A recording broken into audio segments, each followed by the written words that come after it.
Yang Usaha Tuan Johari bin Mak Yati, pegawai-pegawai kanan, tuan-tuan dan puan yang dirahmati Allah sekalian. Alhamdulillah, syukur kehadirat Allah Subhanahu wa taala seperti yang kita programkan pada malam ini, walaupun di kalangan para jemaah nanti sampai bila Pak Ustaz akan datang, insyaAllah seperti yang kita janjikan, Al-Fadhil Ustaz bersama dengan kita. Tuan-tuan dan puan yang dirahmati Allah, sebelum saya serahkan majlis kepada Al-Fadhil Ustaz, bagi pihak penjara Taqwa, program Maulid Rasul merupakan acara tahunan sebagai tanda lambang kecintaan kita kepada Rasulullah sallallahu alaihi wasallam. Sedikit berkenaan dengan Al-Fadhil Ustaz, dilahirkan di Pulau Pinang. Tuan mungkin kali pertama melihat Ustaz, wajah berkaca, tampan.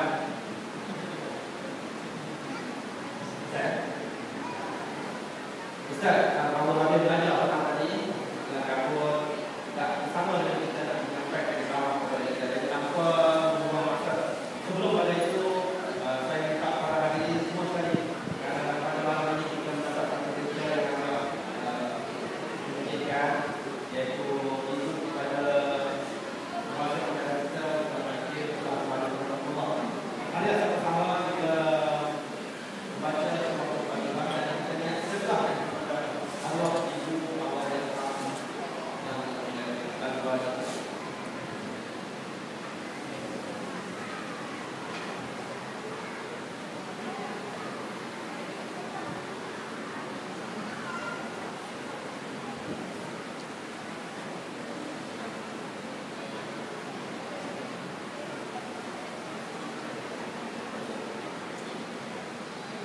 Yang saya serahkan majlis kepada Al-Fadhil Ustaz.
Nikmat yang Allah Ta'ala anugerahkan kepada manusia ini bukan sahaja nikmat mata, nikmat minum, tetapi ilmu adalah satu nikmat kita boleh berada dalam majlis ini adalah satu nikmat. Masya Allah. Kerana ikhwatul iman, ilmu yang kita ambil daripada Al-Quran, ilmu yang kita ambil daripada As-Sunnah, ilmu itu yang diancurah dan dilakoni oleh Allah Jalla wa'ala. Ilmu apa kita nak pakai mendekatkan diri kita kepada Allah, kita nak membersihkan hubungan kepada Allah. Ilmu apa yang kita nak pakai? Ilmu geografi, matematik, bahasa, fizik? Tidak. Untuk membersihkan hubungan dengan Allah, kita kena kembali kepada ilmu wahyu, ilmu yang telah Allah beri kepada para penusannya, untuk membersihkan jiwa. Dalam surah Al-Baqarah pada ayat 222, Allah menyebut tentang dua hamba yang sangat dicintai. Masya Allah. Mari kita tengok bagaimanakah hamba itu dicintai oleh Allah. Cinta manusia sesama manusia ada tarikhnya, ada masa waktunya. Tetapi Allah mencintai hamba-Nya tidak ada tarikh. Walaupun hamba itu bermaksiat, dia mengasihi hamba. Apatah lagi kalau hamba itu melakukan ketaatan. Dalam surah Al-Baqarah tadi ayat 222, Allah menyebut dua hamba-Nya ataupun hamba-Nya yang memiliki dua sifat. Kita berdoa kepada Allah supaya sifat itu ada dalam diri kita. Iaitu Allah menyebut innallaha yuhibbut tawwabina wa yuhibbul mutatahhirin. Subhanallah. Dua sifat. Innallaha yuhibbut tawwabin. Allah mengasihi orang-orang yang bertaubat. Wa yuhibbul mutatahhirin. Allah mengasihi orang-orang yang suci bersih. Tawwabin dan mutatahhirin, dua-dua bersih, tetapi bersih yang tidak sama. Tawwabin membersihkan jiwa daripada dosa dan maksiat. Mutatahhirin membersihkan tubuh badan, membersihkan diri daripada hadas, daripada kekotoran. Itu mutatahhirin, insya-Allah. Maka soalan kalau kita tanya, bagaimanakah orang itu sampai kepada peringkat dia dicintai oleh Allah? Bertaubat macam manakah yang dikasihi oleh Allah? Bersih macam manakah yang dicintai oleh Allah? Antara Muslim dan kafir, kadang-kadang rumah kafir lebih bersih daripada rumah Muslim. Tetapi Allah tidak kasih kepada dia walaupun dia bersih. Di antara Muslim dan kafir, kadang-kadang yang kafir itu lebih bermoral daripada yang Muslim, tapi Allah tidak kasih kepada dia. Jadi kebersihan yang macam mana yang Allah kasih ini? Taubat yang macam mana yang Allah kasih ini? Maka tentulah ikhwatul iman, kebersihan dan taubat yang membawa kita kepada Allah. Taubat yang macam mana membawa kita kepada Allah? Taubat dengan ilmu, bersih dengan ilmu. Satu orang bertaubat dalam keadaan jahil, bagaimana taubat yang diterima? Bagaimana mungkin itu dikatakan taubat? Satu orang yang membersihkan diri tetapi tidak ada niat mencari cinta Allah, mungkinkah pembersihan itu mendekatkan dia kepada Allah? Tidak. Orang kafir banyak bersih. Dia jaga gigi, dia jaga pakaian, dia jaga rumah, dia jaga halaman rumah, tetapi dia tidak niat berhubung dengan Allah, maka Allah tidak kasih pada dia. Tapi seorang mukmin ketika dia berwudu, antara berwudu dengan mandi lebih bersih. berwudu hanya membasuh anggota-anggota tertentu. Tetapi apabila seorang mukmin itu berwudu, maka Allah menyatakan Allah mengasihi orang yang bersih ini. Seorang kafir mandi, seorang mukmin hanya berwudu. Yang berwudu itu diiktiraf bersih, yang mandi itu tidak diiktiraf bersih. Masya Allah. Kenapa? Karena seorang ini dia mendekatkan diri kepada Allah dengan ilmu-ilmu. Dia berwudu dengan ilmu-ilmu yang ada. Dia berwudu dengan mengikut sunnah-sunnah Rasulullah. Seorang kafir dia mandi sekalipun, mandi dia tidak berjalanan dengan Rasulullah, maka tidak ada kita kasih Allah kepada dia. Ikhwatul iman, kita kena bersyukur kepada Allah.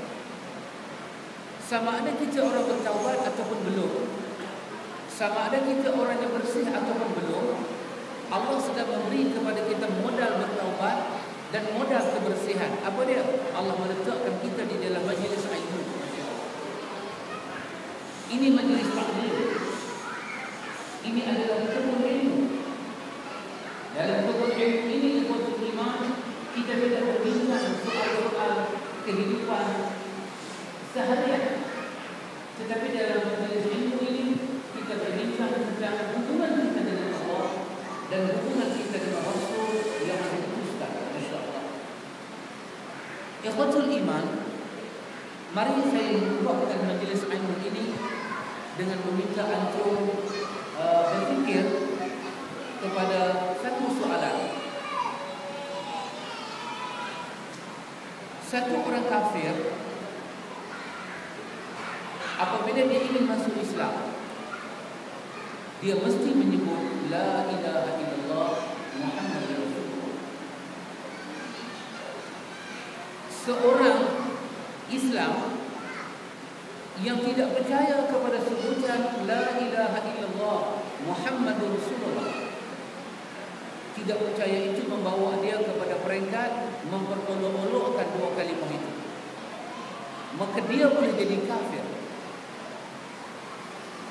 Seorang kafir yang sembah berhala, mengucap dua kalimah syahadat, meyakini kalimah itu, menghormati kalimah itu, memuliakan kalimah itu, dia datang kepada Islam, diampun seluruh dosanya ketika kafir.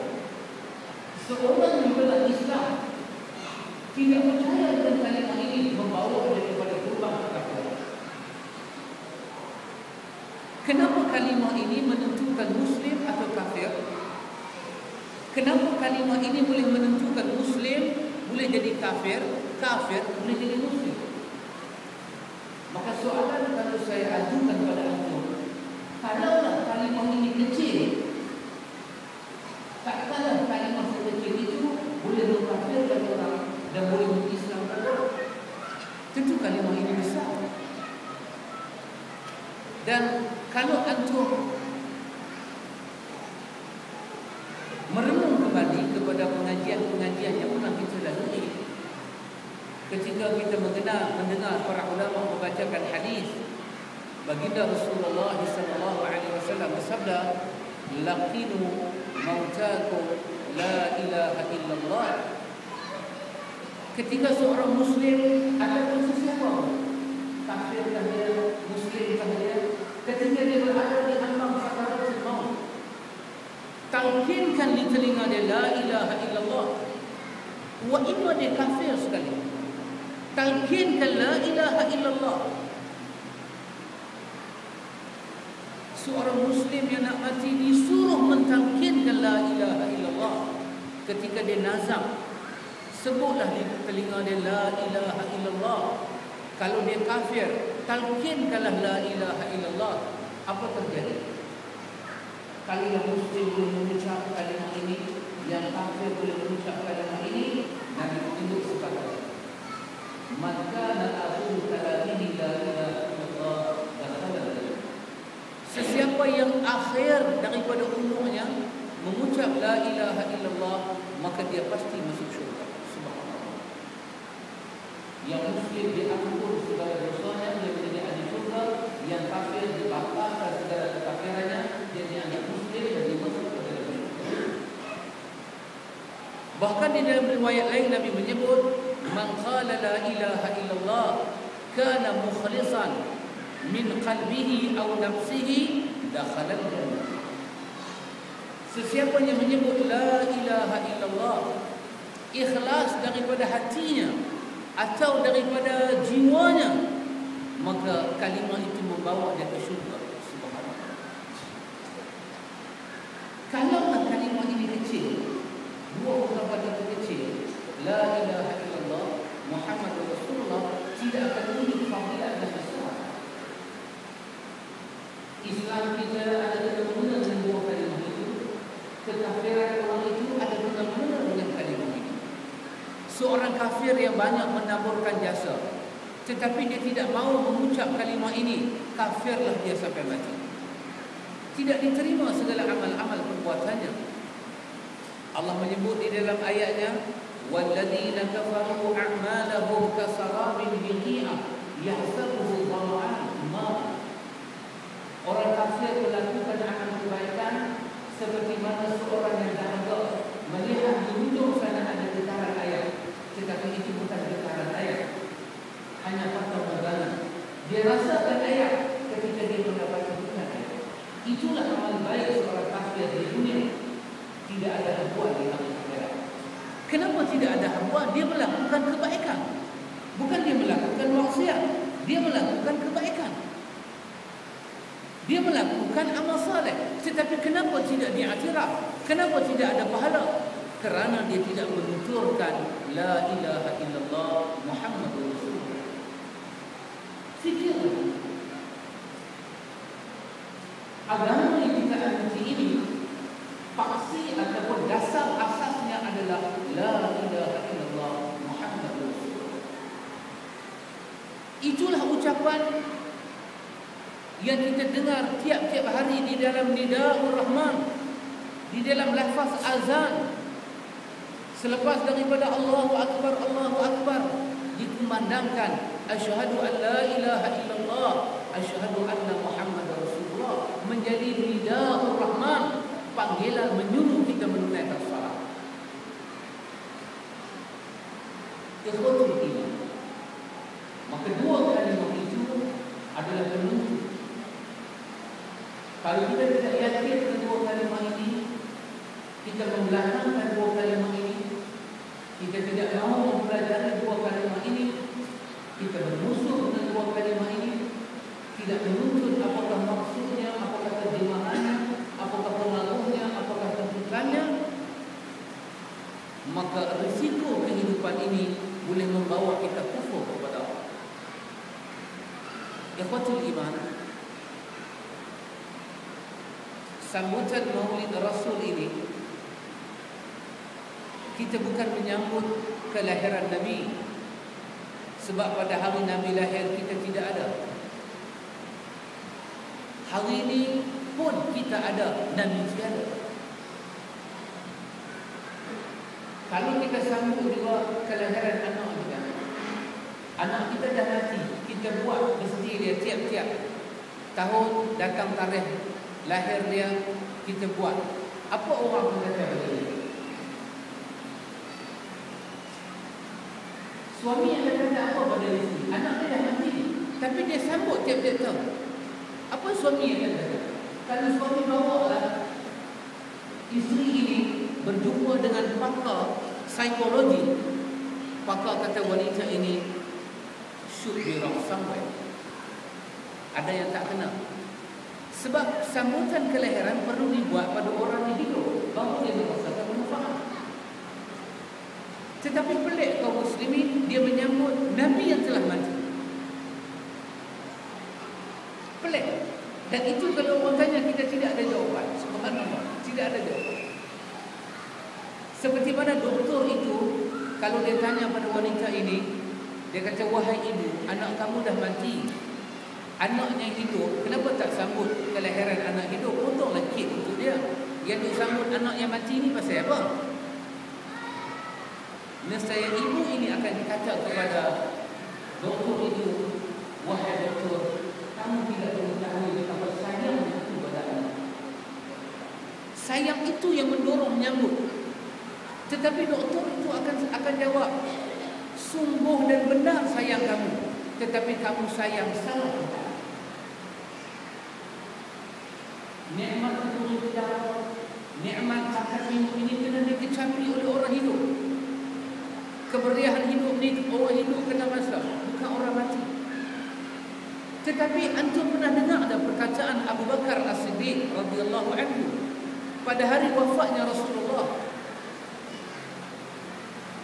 Pada hari wafatnya Rasulullah, hadis ini, ungkapan Abu Bakar ini disimpan oleh Imam Bukhari dalam Sahih Al-Bukhari.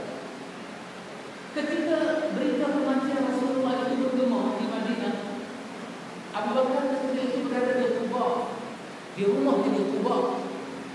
Dia datang daripada Quba ke rumah Nabi di Masjid Nabawi sekarang ini. Bagi orang yang pernah ke Quba, dia tahulah perjalanan itu jauh. Ketika Abu Bakar datang, Abu Bakar melihat apa? Dia melihat keadaan orang Islam ketika itu pucat kacir. Di antara yang begitu nampak pucat kacir yang ialah Umar Al-Khattab radhiyallahu anhu. Sayyidina Umar ketika itu tidak mampu mengawal dirinya. Sesiapa yang berkata Muhammad mati, akan aku tetap batang lehernya. Dia yang mati. Melihat keadaan begitu pucat kacir, maka Abu Bakar radhiyallahu anhu setelah dia melihat jenazah Rasulullah, dia tunjuk dari Rasulullah. Dia mengucapkan sesuatu pada Rasulullah. Bi abi anta wa ummi ya Rasulullah. Bi abi anta wa ummi ya Rasulullah. Aku sanggup mati mak, aku sanggup mati pak. Aku tidak sanggup mendengar berita kematian kamu ya Rasulullah. Bi abi anta wa ummi ya Rasulullah. Matilah mak aku, matilah mak aku. Aku sedih, tetapi tidaklah aku lebih sedih daripada mati kamu ya Rasulullah. Dia lap air mata dia dan dia keluar daripada rumah Rasulullah. Maka dia memberi suatu pidato yang menendangkan keadaan kaum muslimin. Saya bacakan pidato Abu Bakar dan saya merasakan kalau kita menghayati perkataan Abu Bakar, kita boleh memahami makna kerasulan Muhammad sallallahu alaihi wasallam. Apa kata Abu Bakar As-Siddiq? Ayyuhan nas, man kana minkum ya'budu Muhammadan fa inna Muhammadan qad mata. وَمَنْ كَانَ مِنْكُمْ يَعْبُدُ اللَّهَ فَإِنَّ اللَّهَ حَيٌّ لَا يَمُوتُ وَمَا مُحَمَّدٌ إِلَّا رَسُولٌ قَدْ خَلَتْ مِنْ قَبْلِهِ الرُّسُلُ. Wahai manusia, sesiapa daripada kalangan kamu yang menyembah Muhammad. Wahai manusia, sesiapa daripada kalangan kamu menyembah Muhammad, sesungguhnya Muhammad telah mati. Ketika dia mengungkap perkataan Muhammad telah mati, dia tak boleh kawal ayat mata dia turun. Kerana para sahabat terlalu mencintai Rasulullah, kerana mereka memiliki sifat-sifat mukmin. Sesiapa daripada kalangan kamu tidak boleh menerima berita Muhammad mati, berarti dia bukan berasulkan Muhammad, tetapi dia telah mempertuhankan Muhammad. Allah berfirman dalam surah Az-Zumar, innaka mayitun wa innahum lamayitun. Muhammad akan mati dan kamu juga akan mati.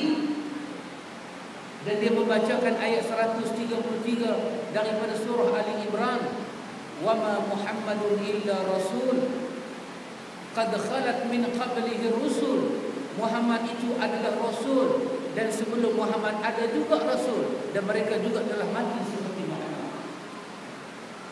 Tetapi sesiapa daripada kamu yang menyembah Allah, Allah tidak akan mati. Allah tidak akan mati. Wa man kana minkum ya'budu Allah fa inna Allah hayyun la yamut. Allah itu hayyun la yamut. Allah itu hidup dan tidak akan mati. Ikhwatul iman, apanya antum boleh ambil iktibar daripada ungkapan Abu Bakar As-Siddiq? Saya ulang lagi sekali, antum kena fokus. Kerana yang saya sebut ini keluar dalam peperiksaan akhir tahun. Kena fokus. Jangan duk fokus muka saya mana mama password mana mai pula malam ni. Fokus apa yang saya sebut. Ayuhan nas, wahai manusia, wahai manusia. Dengar ketika Abu Bakar berucap, dia berucap di hadapan para sahabat, mereka semua ahli syurga. Saya ingat kalau kita sambut Maulid Nabi pada malam ni, takkanlah sampai kita teriak, tak ada yang teriak. Ada tak di kalangan kita ketika membaca selawat 2 rakaat kita teriak habis-habisan kerana rindu dan kasih kita kepada Rasulullah? Tidak. Ketika kita bangun berdiri berselawat sallallahu alaihi Muhammad, ayat mata kita turun ke? Tidak. Ketika kita mendengar sirah-sirah Nabi Muhammad, tersentuh ke hati kita? Tidak. Bahkan sirah-sirah itu menjadi halwa telinga, seperti mana halwa maskat. Tak lebih dari itu. Hati kita di tempat lain, sirah di tempat lain, perasaan kita di tempat lain, sejarah Nabi di tempat lain. Tidak mencentuh di antara perasaan dan ilmu. Tidak mencentuh. Ketika kita bekerja, ketika kita bangun, ketika kita berkeluarga, ketika kita berumah tangga, tidak bercentuh ilmu yang Nabi tinggal dengan perasaan kita. Sehingga kan berjuta-juta kehidupan Nabi kita tinggalkan, jiwa tidak merasakan bersalah dan hati tidak merasakan sedih. Subhanallah. Tetapi Abu Bakar As-Siddiq membacakan ayat ini di hadapan para sahabat, ia sedang teresa-esa kewafatan Rasulullah. Ayuhan nas, wahai manusia.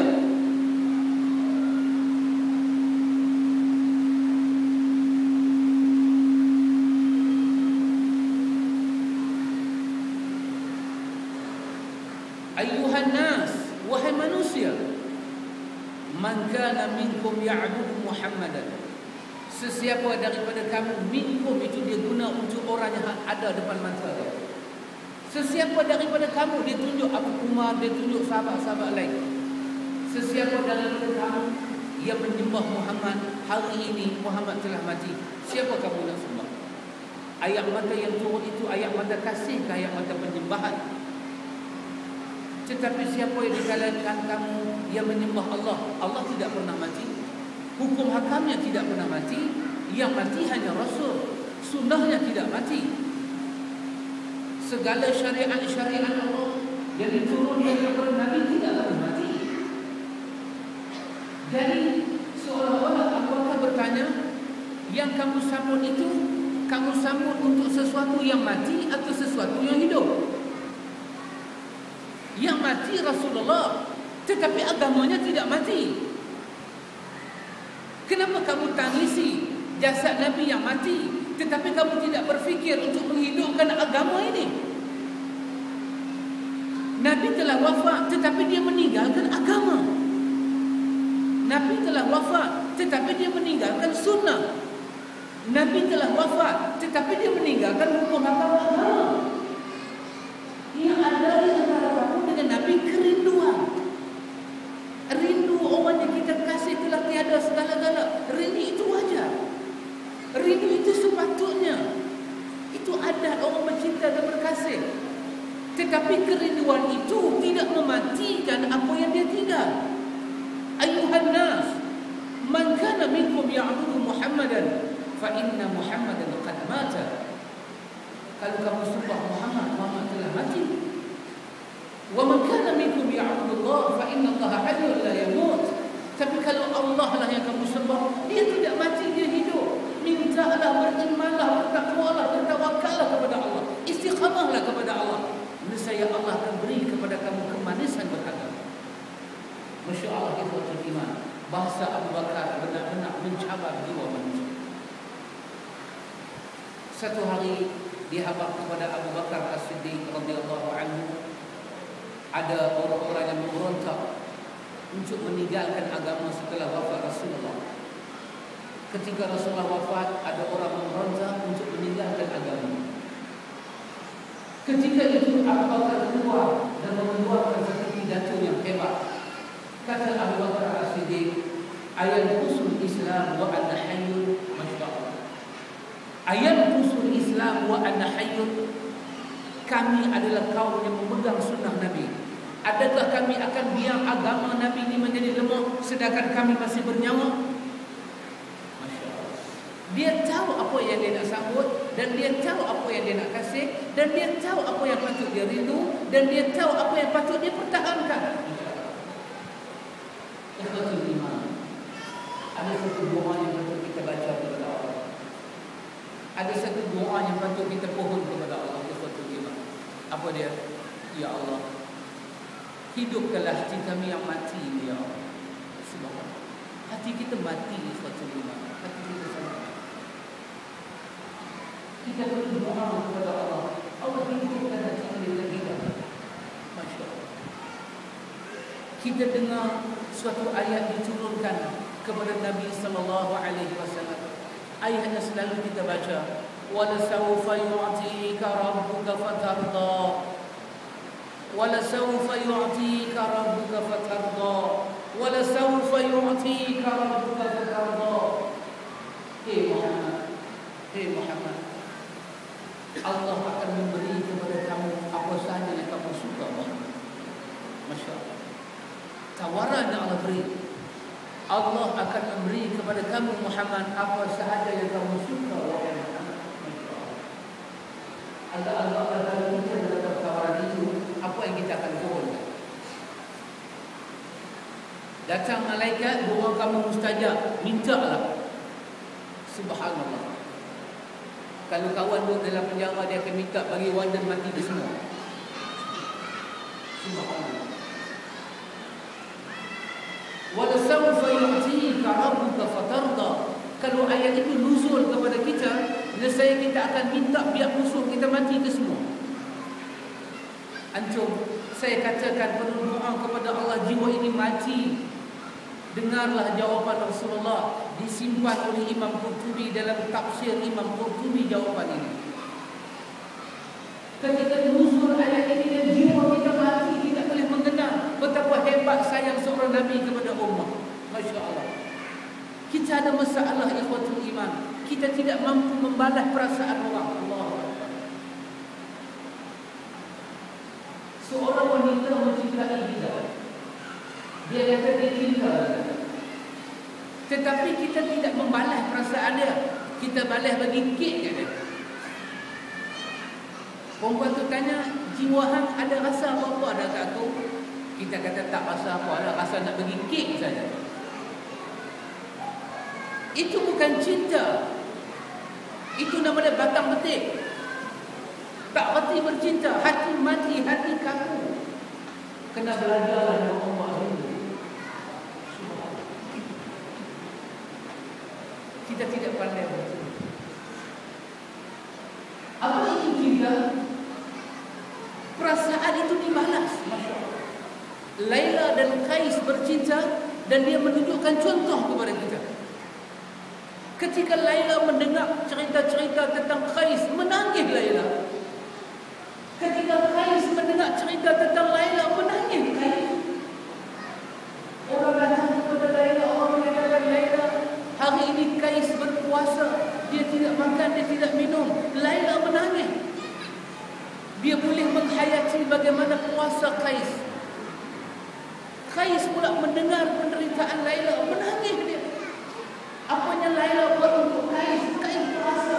Apa yang Qais buat untuk Laila, Laila puasa. Maka cinta mereka dinamakan majnun, cinta yang gila.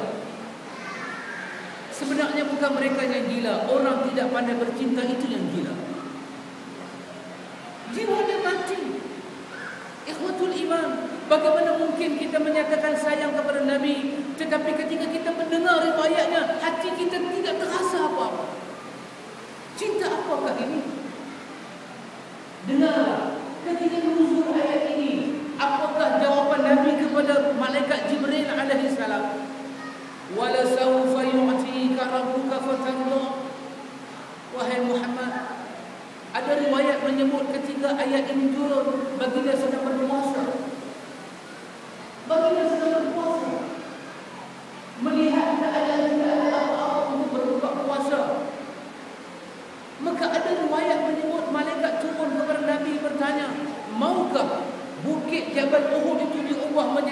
makan dan minum supaya kau boleh berbuka puasa. Diubah menjadi bukit emas supaya kau boleh mengambil harta dan membeli untuk berpuasa. Dan ada riwayat menyebut ketika ayat ini turun, baginda sedang menangis teresak-esak kerana mengenangkan ibu dan ayahnya tiada. Dia seorang yatim piatu. Masya Allah. Dia tengok ada orang boleh panggil mak, mak, bapa, bapa. Dia terkenang nasib dia. Dia tidak pernah memanggil ummi, ummi, ummi, abi, abi, abi. Bila dia dengar kanak-kanak memanggil nama dia, turun dari harta dan sedih. Dia tidak mendapat nikmat itu. Allah menyatakan wala sawfa yu'tika rabbuka fatarda.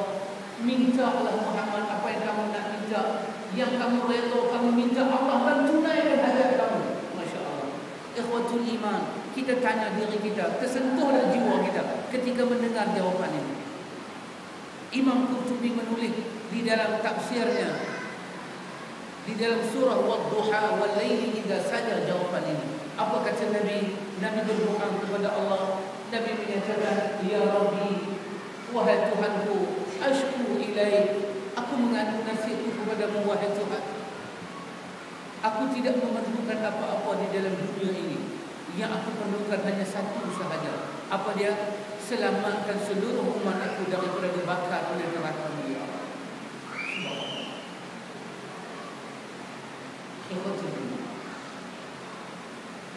Seorang yang bercinta mengenal pengorbanan kekasihnya, bolehkah hatinya berdiam diri?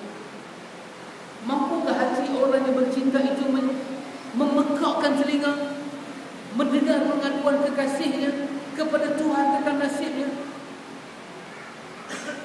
Ketika Kais sembahyang dan Kais berdoa kepada Tuhan, wahai Tuhanku, wahai pencipta langit dan bumi, selamatkanlah Laila.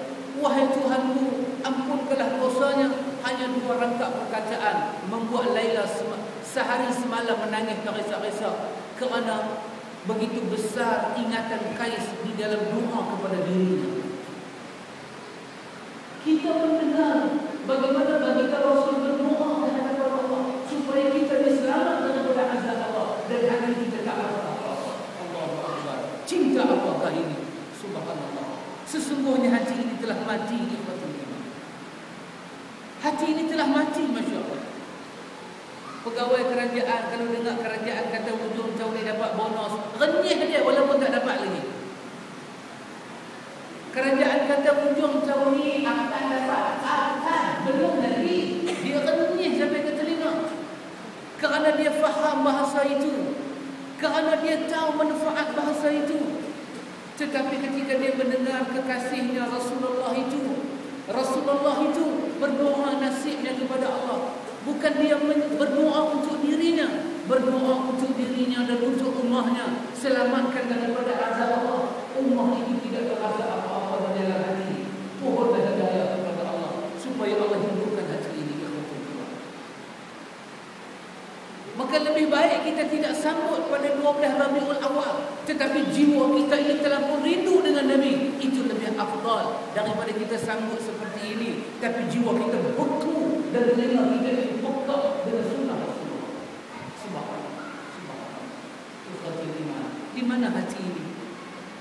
Di mana hati ini? Kenapa hati kita jadi macam tu? Masya Allah. Masya Allah. Kalau saya bertanya kepada antum, selama Muhammad itu dilahirkan, dibangkitkan sebagai Rasul, apa yang dia bawa? Dia hanya bawa dua ungkapan, La ilaha illallah Muhammadur Rasulullah. Subhanallah. Muhammad tak tidak berkata kepada antum, tetapi dia meninggalkan pusaka dia. Dia meninggalkan pusaka dia, Alkitab dan Sunnah. Masya Allah. Masya Allah. Untuk memahami Muhammad kena memahami la ilaha illallah. Untuk memahami Muhammad kena memahami Muhammad Rasulullah. Huwa Rasulullah. Masya Allah. Ikhwatul iman. Dia tidak pernah berbohong seumur hidup. Dia bercakap benar. Allah. Ketika orang datang kepadanya bertanya tentang kebenaran Rasulnya, Hei Muhammad, betulkah kamu ini seorang Rasul? Masya Allah. Nabi Muhammad bertanya kepada orang ini, apa yang kau nak? Sebagai bukti aku ini seorang Rasul. Masya Allah. Sebenarnya mereka datang untuk memperlekeh-lekeh dan memperolok-olokkannya, tetapi jiwanya benar, hatinya benar kepada Allah. Jiwanya diadukan kepada Allah. Ketika itu bulan Allah begitu besar, mereka menyatakan Muhammad selama ini kami menganggap kamu menjadi seorang tukang sihir.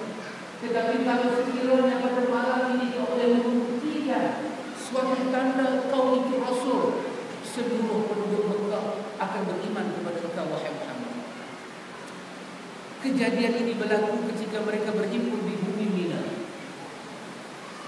Apa yang mereka nak disaksikan oleh Abu Bakar, oleh Bilal dan para sahabat? Apa yang mereka nak? Muhammad, silalah kau bulan-bulan di langit sana. Masya Allah. Masya Allah. Ada riwayat menyebut para sahabat menyatakan, kami sangkakan mereka minta supaya Muhammad itu masuk di dalam tulang unta. Kami sangkakan itu. Kami sangkakan mereka nak minta supaya Muhammad itu masuk dalam telur ayam. Kalau mereka kata Muhammad bukti sebagai Nabi, masuk dalam telur ayam. Kalau mereka minta itu, kami rasa habislah Muhammad. Tetapi yang mereka minta lebih dahsyat daripada itu. Dia suruh Muhammad belah bulan. Subhanallah. Benda yang tak masuk di akal.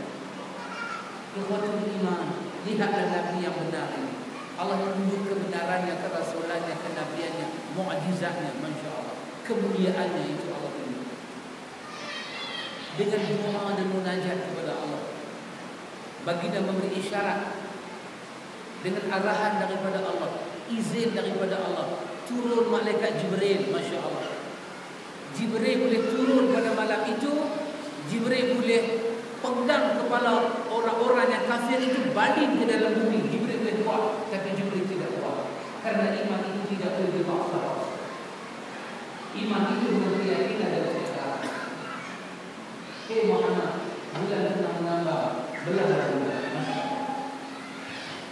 Allah rakamkan dalam satu surah, nama surah Al-Qamar, iqtarabatis sa'ah wa insyaqqal qamar wa in yaraw ayatan yu'ridun wa yaqulu hadha sihrun mustamir.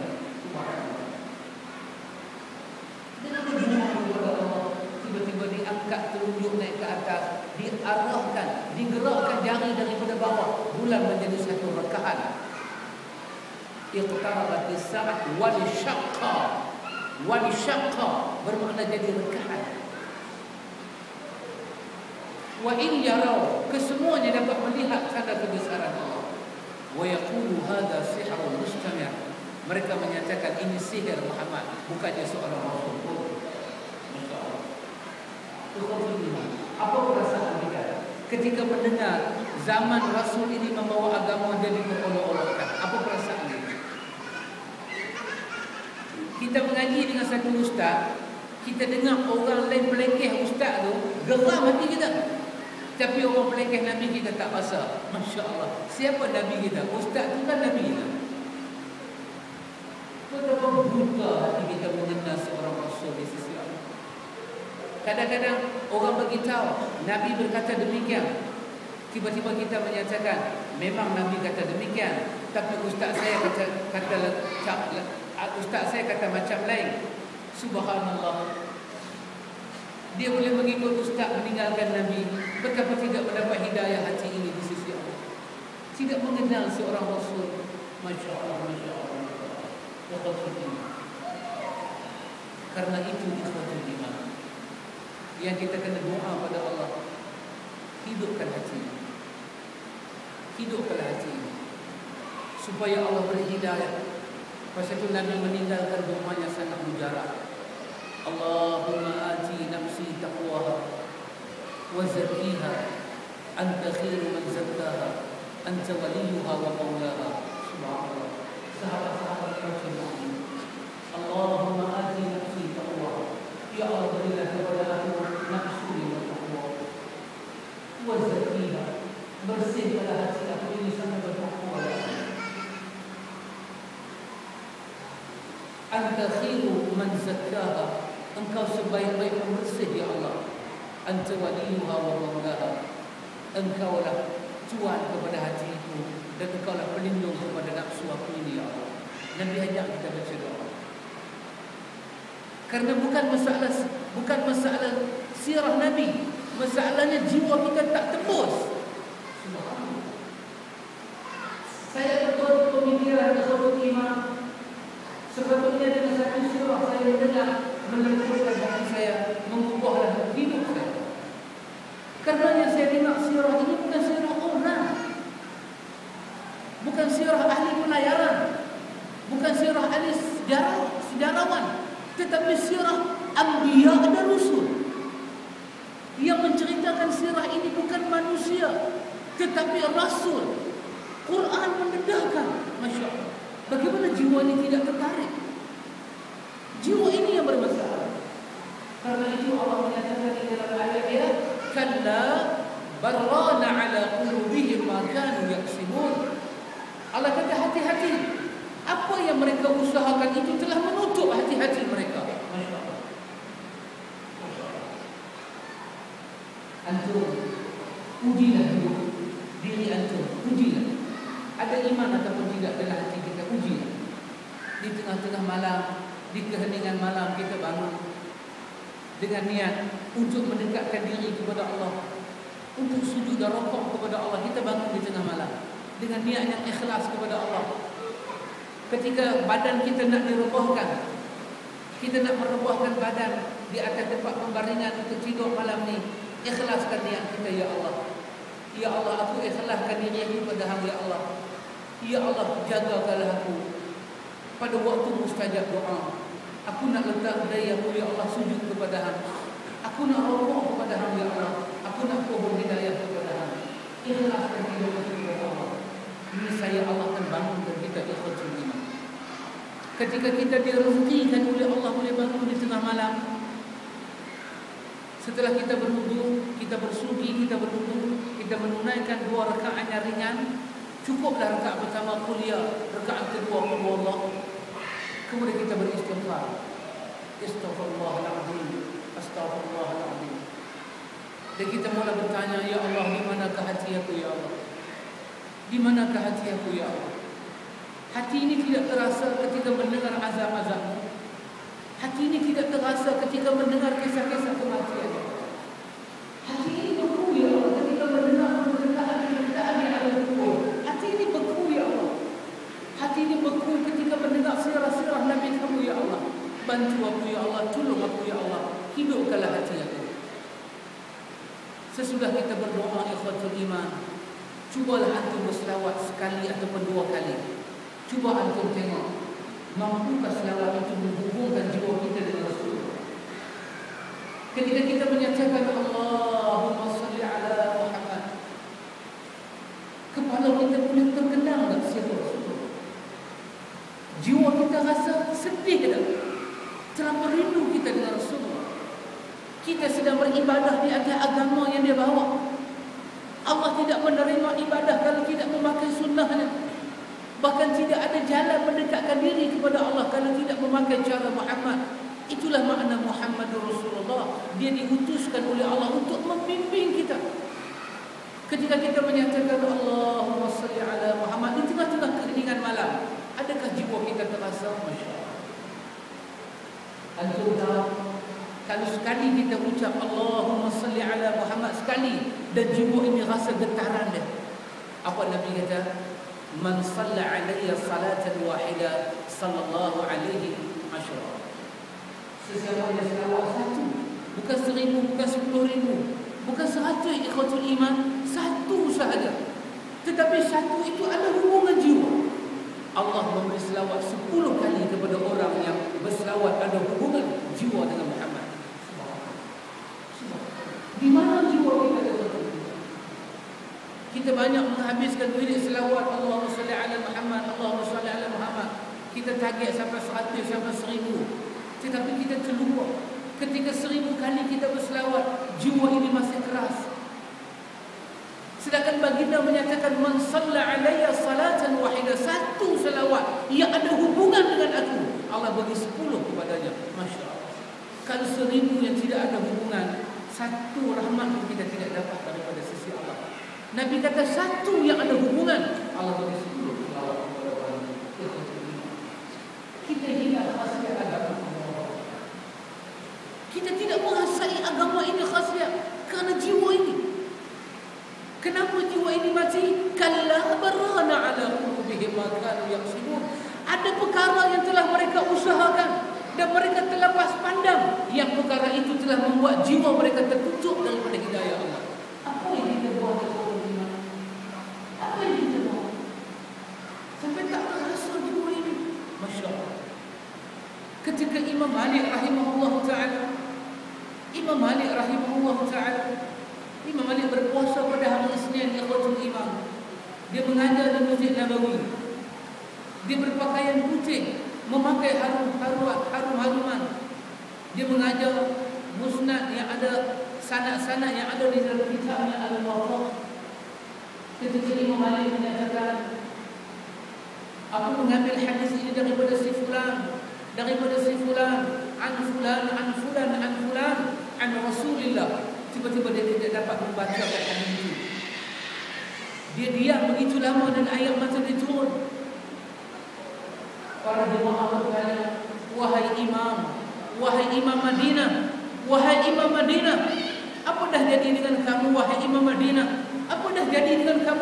Madinah? Sampaikanlah daripada kami, daripada Rasulullah. Apa kata Imam Malik rahimahullah ta'ala? Celuplah kamu, hari ini adalah hari Isnin, hari dilahirkan Muhammad, dan aku berpuasa pada hari ini. Begitu Imam Malik mengingat Rasulullah. Celuplah kamu, hari ini hari Isnin, baginda dilahirkan pada hari Isnin, dan aku sedang berpuasa pada hari ini. Allah. Menangis Imam Malik ketika dia menyatakan kullu kalam yu'khadhu wa yatruk illa sahib ar-risalah al-mansur. Dalam dunia ini kau tinggallah semua percakapan orang, tetapi kau ikutlah percakapan Tuhan punya kubur, ditunjuk kepada makam Rasulullah. Inilah ucapan orang inilah yang menyelamatkan kita dunia dan akhirat. Allah. Jiwa pada dalam hidup, jiwa kita mati. Hari-hari yang kita lalui ini, kita lebih selesa tanpa sirah Nabi. Kita lebih senang melalui kehidupan ini tanpa sirah Nabi. Allah. Karena itu ikhwatul iman, saya merasakan ada satu perkara yang perlu kita repair. Apa dia? Jiwa ini. Jiwa ini perlu di-repair. Pengajian kepada kebenaran Nabi itu lebih penting daripada sambutan kepada Nabi. Pengajian itu lebih penting. Membaca buku-buku sirah, mengambil pengajaran daripada sirah, dan doa kita Allahu Akbar walillahil hamd. Antum pernah dengar hadis Nabi menyatakan innamal a'malu binniyat wa innamal likulli imrin ma nawa. Subhanallah, subhanallah. Antum pernah dengar hadis ini? Hadis ini hadis Bukhari Muslim daripada Umar Al-Khattab. Masya Allah, sangat ajaib hadis ini, ikhwatul iman. Kembalilah hati kita kepada hadis ini. Kembalikan hati kita kepada hadis ini. Allah. Apa hadis ini menyatakan? Innamal a'malu binniyat. Semua amal bermula dengan niat. Semua amal bermula dengan niat. Wa innama likulli imrin ma nawa. Allah akan beri apa yang kamu niatkan. Masya Allah. Pernahkah kita niat dalam hati ini supaya hati ini lembut, supaya hati ini mengikut segala ajaran Nabi? Kita tak pernah niat, karena itu kita tidak pernah dapat. Allahu Akbar, Allahu Akbar, Allahu Akbar. Benar Allah, sadaqallah, benar. Kita tak pernah niat. Masya Allah. Innamal a'malu binniyat. Amal itu bermula dengan niat. Allah. Ikhwatul iman, apa yang kita niat dengan hari-hari kebesaran seperti ini? Apa yang kita niat? Masya Allah, Masya Allah. Sebahagian orang dia menyambut maulud Nabi, dia buat telur ulu kuning, majlis besar-besaran. Apa yang kamu niat ketika itu, ikhwatul iman? Apa yang kamu lintaskan dalam hati kamu? Wa innama likulli imrin ma nawa. Kamu hanya akan dapat apa yang kamu niat. Allahu Akbar, Allahu Akbar. Dan antum pernah dengar ayat Al-Quran, ayat 60 surah Al-Mu'minun? Masya Allah. Gabunglah hadis ini dengan ayat itu, kita akan jumpa hati kita yang sebenar. Apa Allah Ta'ala berfirman? Ud'uuni astajib lakum. Masya Allah. Apa yang telah kamu niat itu kamu minta kepada aku, nescaya aku bagi apa yang kamu minta itu. Allah.